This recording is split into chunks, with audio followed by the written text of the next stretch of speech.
Amigos de YouTube, me gustaría mostrarle un video ahora que es una especie de resumen entre tantos teoremas que hemos visto y nos han conducido a varias cosas. Me gustaría que podamos ver un esquema ordenado de cómo ha sido nuestro curso en esta partecita, ¿no? Porque hemos visto varios teoremas y a veces se nos olvidan de dónde salen las cosas o por qué hemos tenido que ver ciertas cosas. Bien, lo primero que hemos visto en esta serie de videos era el concepto de extremos locales. Ustedes recuerdan que un extremo local puede ser un máximo o un mínimo local, es decir, en el entorno de la función. ¿Tá? El segundo paso que dimos a esto era el teorema de Fermat. Teorema de Fermat. Ustedes recordarán que este teorema decía que si una función está definida en un abierto y tiene un extremo local en un punto x0, si existe la derivada en x0, este teorema me aseguraba que esa derivada es 0. Otra cosa que hemos visto después de esto fue el teorema de Rolle. El teorema de Fermat nos sirvió para demostrar el teorema de Rolle, por eso vimos antes Fermat. ¿Qué decía el teorema de Rolle? Que sea una función continua en un abierto y derivable en un cerrado y la función en A es igual a B, existe un punto C perteneciente al intervalo tal que su derivada vale 0. Ese era el famoso teorema de Rolle. Y a partir del teorema de Rolle pudimos deducir el teorema del valor medio de Lagrange. Ese teorema decía que si una función es continua en un cerrado y derivable en un abierto, entonces existe un punto C tal que su derivada en ese punto vale esto que tenemos aquí. Entonces lo principal fue llegar al teorema del valor medio de Lagrange. Con Rolle llegamos a Lagrange, pudimos deducir, y con Fermat pudimos deducir Rolle.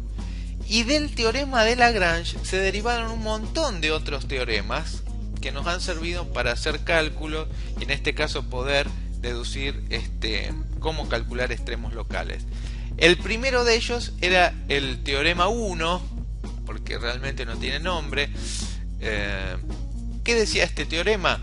Este teorema relacionaba la derivada, el signo de la derivada, con el crecimiento de la función. ¿Está? Recuerdan que habíamos visto que si una función tiene siempre una derivada positiva en un intervalo, esa función es estrictamente creciente.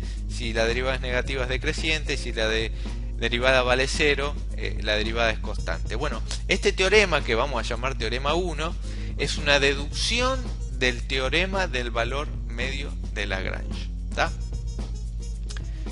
Luego hemos visto el concepto de punto crítico. ¿Qué era un punto crítico? Era un punto de una función que o bien no tiene derivada o su derivada vale 0.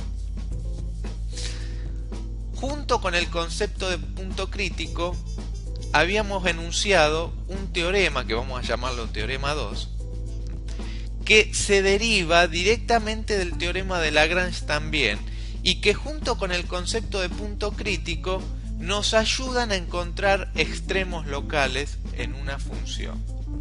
Es decir, si yo identifico los puntos críticos y identifico este teorema, voy a saber cuál es un extremo local y cuál no es un extremo local de mi función. Este es más o menos el esquema de cómo hemos ido construyendo todos los videos teóricos y que hemos llegado a esto, una de las conclusiones más importantes para aplicarla en nuestros ejercicios, y también el teorema que vincula el signo de la derivada con el crecimiento. ¿Tá? Pero fíjense que todo lo hemos hecho gracias a que deducimos el teorema del valor medio de Lagrange.